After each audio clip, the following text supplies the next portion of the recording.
আসসালামু আলাইকুম। আপনারা আপনারা এখানে একটি টেন্টের মতো দেখতে পাচ্ছেন, সাদা পলিথিন। এটা সাধারণত ট্রান্সপারেন্ট পলিথিন, রোদ আসা যাওয়া করতে পারে। এই পলিথিন দিয়ে এক ধরনের টেন্ট বানাইয়া দিছি। আর এই টেন্টের ভেতরে আমি আসলে কি করতেছি দেখেন। আমি আসলে মোবাইল ভেতরে নিয়ে দেখাই। এই দেখেন,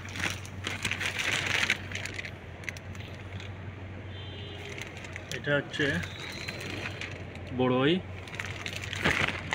বড়ই চাটনিকে রোদে শুকিয়ে ভালো করে আপনার শুকিয়ে একদম এই আমের চটি বানায়, এরকম করে বড়ির গিলা বানানোর জন্য দেওয়া হয়েছে।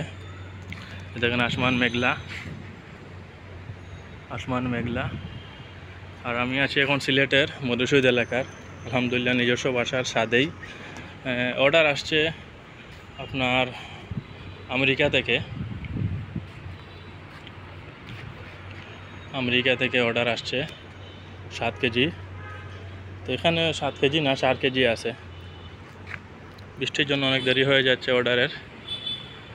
তো দেখালাম আপনাকে আমি পলিথিন দিছি যাতে কোনো পোকামাকড় না বসতে পারে, ধুলাবালি না বসতে পারে, বৃষ্টি পানিও না বসতে পারে। একদম পরিষ্কার পরিচ্ছন্ন আচারটা যেন কাস্টমার পায়।